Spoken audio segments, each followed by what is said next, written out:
Olá pessoal, retornamos ao programa Quadrinhos para Quadrados Redondos pela TV Geração Z e nosso convidado de hoje é o Luiz Seidenberg. Nós tivemos um bate-papo muito agradável agora há pouco, né, falando assim do começo da vida dele, e agora eu queria, se você me permitir, Luiz, queria que a gente passasse aí algumas imagens, né, claro. E você vai falando um pouquinho sobre elas, pode ser? Então vamos colocar e você vai... Ok. Bom, essa aí é uma das primeiras histórias que eu fiz para a editora Outubro. Eu também nem lembrava mais que tinha feito isso, e aí eu descobri num sebo, né? Então, como assim, a memória nacional é fraca, embora eu tenha boa memória, mas eu fiz tanta coisa na vida que muita coisa foi esquecida, né? Então, algumas eu lembro de ter feito e outras... Essa era terror? Essa é terror. Eu sempre desenhei terror. Maravilha, entendi. Bom, esse é do... Essa já não é, essa aí já é da trilha de Massamune. Perfeito. Né? Já décadas depois, né? Várias décadas. Ok, tá. A capa. Essa capa. Perfeito. Essa edição saiu quando? 2004? Saiu em 2003. 2003. Pela editora Ópera Gráfica. Do Perfeito, tá. Carlos Mano. Ok, ficou muito bonito. Aqui é uma foto familiar, deve ser o Natal de 52, passado na casa da minha tia Zilda, na rua Albuquerque Lins, de frente ao Teatro São Pedro, na Barra Funda. Na Barra Funda já, perfeito. Aí está. Família grande, né? Da parte da minha mãe era grande. Ela teve 12 filhos e os natais eram muito concorridos, muitos deles vinham do Rio, alguns vinham do Paraná, né? Meu pai e minha mãe estão na ponta esquerda. Perfeito. E eu estou bem em primeiro plano, de paletó, não sei porquê, tem um tio meu atrás e o Ivan está mais à esquerda, aquela figura magrinha ali do lado. Né? Que quadrinista, mesmo só vocês dois que gostaram mais de quadrinhos, você teve outros? Não tive, não. Tenho algumas primas que trabalham com arte também, né? Uma trabalha com fotografia, outra... Perfeito. É uma boa pintora, mas aí nesse caso, dessa geração, acho que só nós dois mesmo. Vai ficar um registro histórico importante aí, viu, Patrick? Legal. Maravilha. Aqui já é da editora de Porto Alegre, em que tanto eu quanto o Shimamoto trabalhamos há algum tempo. Está o Júlio Shimamoto, o Renato Canini e o Flávio Luiz Teixeira. Isso daí é lá em Porto Alegre? Essa foto? Em Porto Alegre. Acho que mas o Shima chegou a morar lá? Teve alguns meses, até brigar com o presidente da firma. Entendi, tá. Eu fiquei algum tempo mais, eu fiquei talvez uns 8, 9 meses. Ali é o Canini e o da direita é? Flávio Luiz Teixeira, que faleceu, infelizmente. Entendi, tá, perfeito. Então, com as edições dele. Bom, aqui é o aeroporto de Guarulhos, em 1999. O Ivan ia viajar novamente. Perfeito. Foi para Israel com a esposa, então eu e a minha respectiva fomos levá-lo até lá. Que bacana, legal. Bacana. E ele fez trabalhos lá em Israel também, né? Fez algumas coisas, não muitas. Aqui é o casamento do filho dele, o Ivanzinho. Ivanzinho, como você pode ver, é pequenininho, tem 1,92 m de altura, está ali no meio da gente. E minha filha está a Tereza, o Ivanzinho, o Ivan, a Tereza é a mulher dele e minha filha Carolina. Perfeito, tá ótimo. Aqui já é bem mais recente, você vê que está o Zala, com aquela flecha lá, apontando quem é ele. Apontando exatamente para ele. O Zala, Álvaro Moya, o Shima na ponta direita e eu de pé. E essa moça eu não sei quem é. Legal, mas é importante, porque eu vou até mostrar pro Zala aí, acho que essa foto eles não têm. Foi um Fast Comics. Entendi, maravilha. Eram feitos pelo Carlos Mano. Esse é o falecido e ilustre Flávio Corim. Perfeito. Esse aí foi um caso... Eu não cheguei a conhecê-lo, olha que pena. Eu conheci tardiamente também. Na época que eu fazia quadrinhos, como eu ficava no Rio, e ao contrário de outros desenhistas que vinham aqui para São Paulo, principalmente no dia de pagamento, né, como o Getúlio Delfim, Ailton Tomás e... O Colim gostava de ficar mais no Rio mesmo? Ele não saía de lá. Tá perfeito. Não sabia, ele era meio fortinho então? Nessa fase... nessa fase final da vida era, ele fumava muito, e foi fatal, né? Puxa, mas aí foi um caso curioso. Foi uma reunião em Mongaguá. Aquela próxima lá, tá? Essa também, o Comim também estava nessa. Entendi. Você vê, estão aí, não sei se dá para ver bem, mas o Comim, Shimamoto, o Getúlio Delfim, está Paulo Hamasaki, uma boa turma de quadrinhos, né? Certo. E eles estão em frente agora da Casa do Penteado em Mongaguá. Então fomos convidados, eu e o Shimamoto, para um encontro com o Penteado em Mongaguá. Mas a coisa se espalhou e foi juntando gente, né? No fim tinha um batalhão que se combinou num sábado e fomos lá e batemos na porta do Penteado e demos com a cara na porta, porque ninguém atendeu, né? Ele costumava frequentar uma bocha lá em Mongaguá, não estava. O lugar não é muito pequeno, não é muito grande e muita gente a gente é toda conhecida. Então, ninguém soube dizer onde ele encontrar, ele não apareceu. Eu tenho a impressão que ele, ao ver essa turma chegando inesperadamente, fugiu. Resultado que nós fomos para o bar da frente e fizemos um encontro que foi muito legal, porque esse pessoal todo não se via, quase todos eles, há muitos anos, né? Pegado a frutos do mar e cerveja, e voltamos para São Paulo. Entendi. E foi aí que o Corinthians. Tem mais figura? Não, então tá, beleza. Eu acho que nesse caso. Maravilha, não, foi ótimo aí. Foi bem pitoresco, né? Eu levei uma garrafa de conhaque, você gostava muito de conhaque. Você tem aí algum material que você trouxe ainda para mostrar aí? Queria que você mostrasse. Bom, tem umas revistas antigas, né? Tá. Essa aqui não é tão antiga. Essa Spectre é pela Rio Gráfica, né? Na época, né? Já, ou não? Editora VEC. Editora VEC, perfeito. Tem uma história minha aqui dentro que é do H. Lovecraft, O Sussurro nas Trevas. Perfeito. Então, quando ele te dava o espaço, você tinha que cumprir quantidade de páginas certinhas ou não? Por exemplo, ou você podia fazer que quantidade você... aproximadamente. Né? Aqui, o Sussurro das Trevas, ok, bacana. E essa é a capa então da Espectro, né? Que na ocasião teve grande sucesso aqui pela editora VEC. Do Rio de Janeiro. Mas ele te falava assim, por exemplo, você tem que fazer 6 páginas, 8 páginas. Não, aproximadamente. Não era tão fixo assim, depois eles montavam. Aí você podia criar também, né? Quando não tinha roteiro, ou normalmente se dava um roteiro? Não, nesse caso não tinha roteiro. Eu me inspirei. Entendi. Eu que adaptei a história do livro. Perfeito. Essa é aquele que apareceu, aquele lá, a capa do Cortez já meio comida pelas traças. Né? Mas que maravilha! Essa daqui eu nunca tinha visto, gostei. Histórias Sinistras, número 4.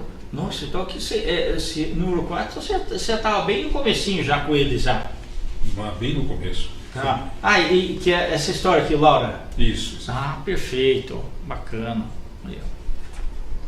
E essa é uma capa do Cortez, é isso? A capa do Cortez. Capa do Cortez, muito bacana. Esse final aqui também é dele, né? Também é dele. Deixa eu ver. Bonito. Não, esse é do Manuel Ferreira, Malone. Outro desenhista carioca. Outro desenhista também, né? Interessante. Mas tem um desenho do Cortez desse Drácula na contracapa, contracapa. Tá. Atrás. Aí esse Drácula aqui também é do Cortez, é isso? Cortez. Perfeito, né? Tá ótimo. Deixa eu te perguntar, então nessa época aqui você chegou a conhecer um montão de tô vendo aqui Luiz Rosso, né? Nico Rosso. Bacana. Jorge Scudellani. Tá. Uma boa equipe mesmo. Era Miguel Falcone Penteado. Legal. Muito bacana. Então a gente. Nico Rosso já é dessa época ou não?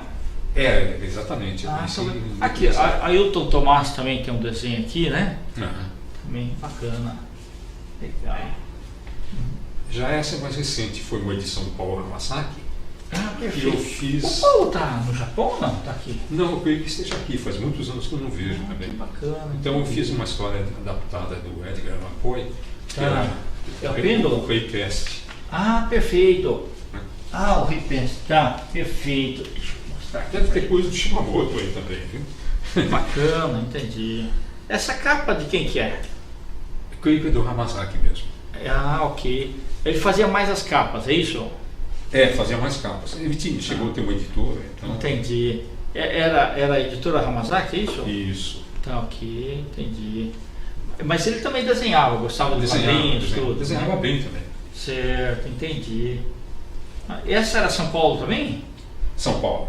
Tá. Essa já foi bem mais recente. Certo. E tudo isso 90. Você levava trabalho em Nanquim mesmo?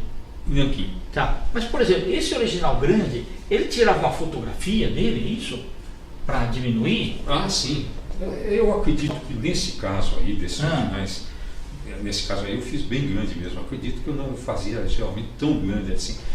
Não sei por que eu fiz tão grande, mas aí eu mesmo tirei as cópias e enviei, né? Perfeito, entendi. Porque havia um outro problema, o problema do original, na época da editora Outubro, editora VEC. Que era fotolito ainda, né? Era fotolito, mas era difícil você obter o original de volta, né? E por bobagem minha... Uma pena, né? Porque se perdeu muito daquilo, né? Quase tudo. Então... raras coisas eu tenho e são todas mais recentes. Agora não, jamais eu enviaria o original, né? De forma nenhuma. Mas naquele tempo a gente deixava para lá, não tinha outra muito forma. inconsequente. Exato. E parece que no final da editora Outubro, por exemplo, quando ela faliu, não sei quem foi lá e encontrou os originais todos jogados, espalhados pela oficina, e com isso ele arrecadou um monte de coisas antigas e preciosas. Não é o meu caso, eu não tenho nada de original dessa época. Entendi.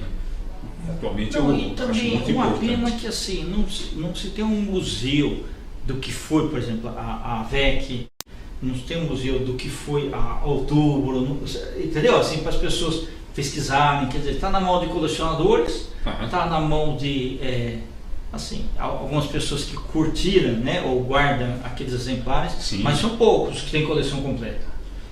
Tem colecionadores que tem muita coisa, né? Tem bastante coisa. Assim. Para mim até é uma surpresa descobrir que tanta coisa sobreviveu. Mas houve uma tentativa, infelizmente fracassada, que foi do governo do estado mesmo, ou da prefeitura, o Museu de Artes Gráficas, que se dedicaria aos quadrinhos. Mas São Paulo? Exatamente. Que governo que foi?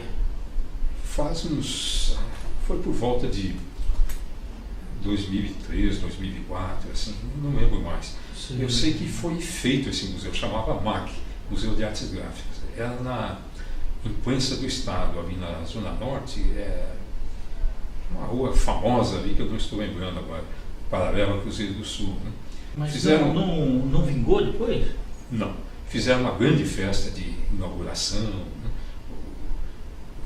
Teve uma pessoa que arrecadou vários desenhos nossos. Eu mandei uns bons originais que jamais tive de volta.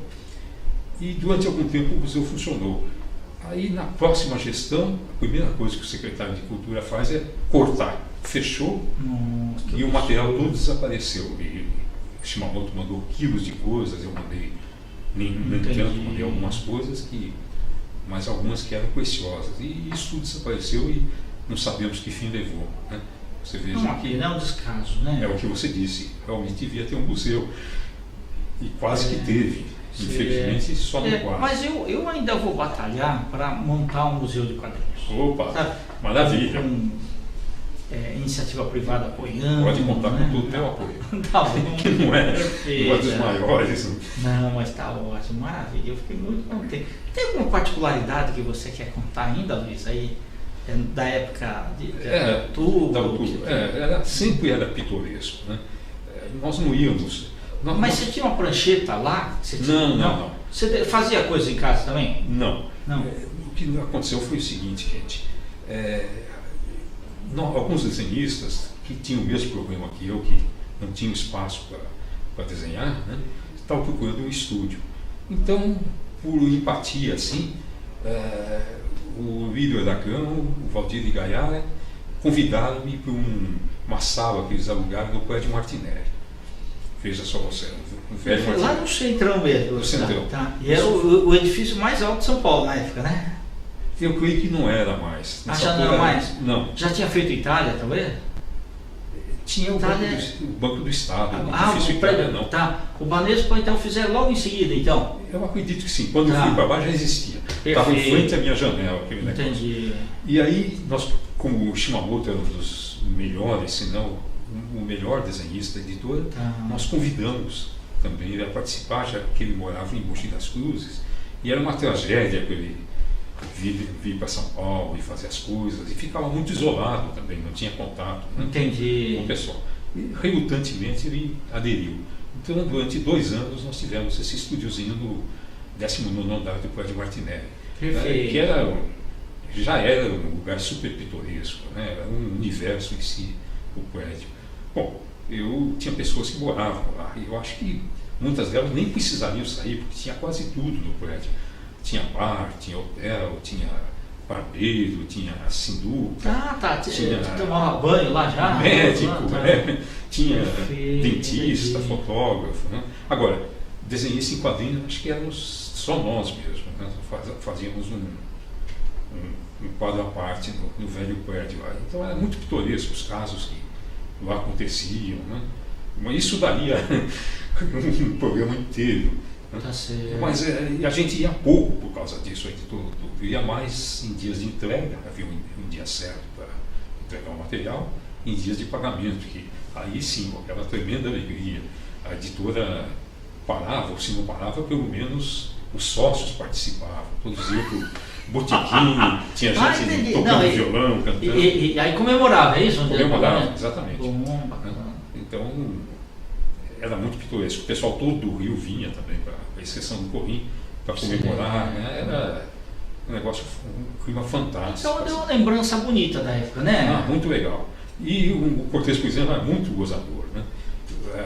Ele que examinava os candidatos todos, como aconteceu comigo, e ele era bem severo na apreciação. Eu lembro sempre de um caso de um desenhista humilde também ali do interior, da periferia, que levou uma série de desenhos fracos, né, fraquíssimos. E o Cortez, olhando aquele negócio, ele começava a ficar incomodado. Ele, está faltando. O cara, está faltando alguma coisa, seu Cortez? Ele falou, está faltando tudo. Um outro também mostrou, também muito ruim, porém com uma assinatura magnífica, no primeiro quadro, assim que parecia do Picasso, José Saragossa, as assinaturas já em si são uma obra de arte, né? E aí o Cortez olhou lá, aquele desenho horrendo, mas as assinaturas falou, o título está bom. Quem que fazia os roteiros da época? Bom, não tinha... O Hélio Porto era um dos principais. O Gideone fazia grande parte dos roteiros. Ele vivia não só dos quadrinhos. Bom, ele era da polícia. Ele já tinha feito aquele Homem-Lua lá? Não.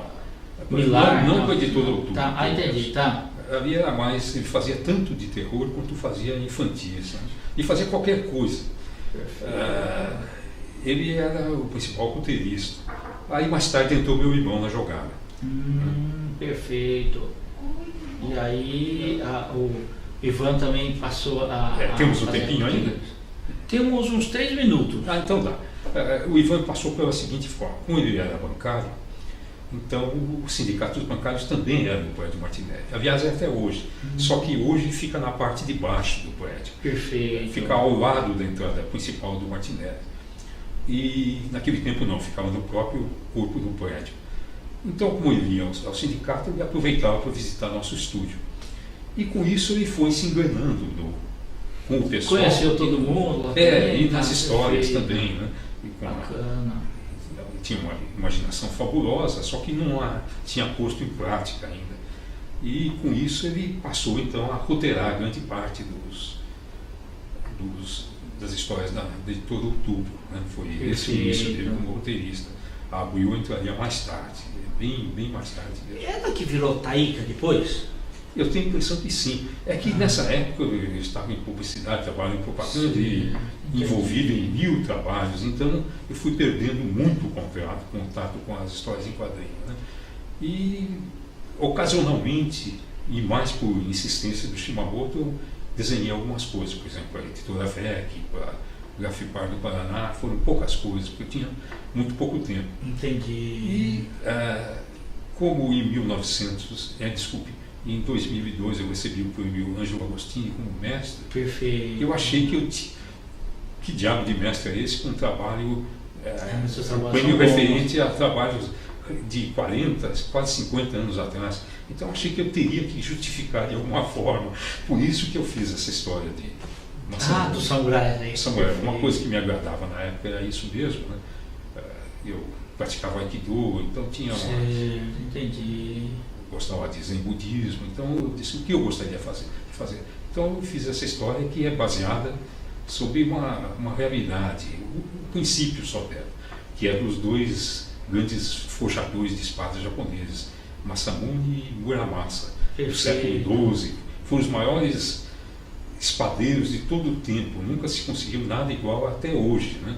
Só que as espadas de Masamune eram, como ele era uma pessoa muito correta, moralmente, elas eram purificadas, havia uma cerimônia toda, né? E parece que ele conseguia imprimir a sua alma às espadas, que eram, então, o máximo da perfeição.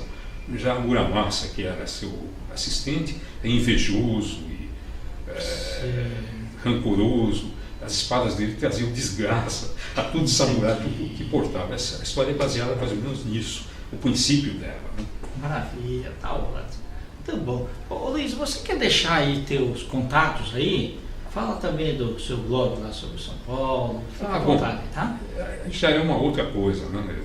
Depois de aposentado, eu passei a escrever crônicas, principalmente para o site SP Tours da Prefeitura, da Secretaria de Turismo. Então o blog chama São Paulo, Minha Cidade. Cheguei a publicar mais de 160 crônicas nesse blog. Ultimamente eu tenho escrito pouco, mas de vez em quando ainda escrevo. E grande parte delas saiu num grande livro que o SP Tours lançou, creio que foi em 2007 ou 2008, na Sala São Paulo, uma grande festa e tal. Então foi um negócio muito badalado e muito incentivador, né? Agora eu tenho feito outras coisas, mas de vez em quando eu ainda escrevo. Recomendo, um ótimo site esse São Paulo, Minha Cidade. Perfeito. Quer deixar o e-mail, alguma coisa? E-mail? lsseidenberg@gmail.com. Maravilha. Luiz, você está convidado para voltar outras vezes, tá? Para a gente deixar prazer. Isso para as próximas gerações, inclusive, né? Magnífico. Porque você fez parte, né, do glorioso momento de quadrinhos no Brasil. Tá? É verdade. Então, muito obrigado, tá? Pelo seu tempo, dedicação, né, e boa vontade. Muito obrigado pela lembrança aí. Para mim é uma honra participar desse programa. A honra é minha. Muito obrigado. Internautas, muito obrigado mais uma vez, né, pelo carinho de vocês. E voltamos então na semana que vem com mais um programa Quadrinhos para Quadrados Redondos. Um grande abraço e até a próxima.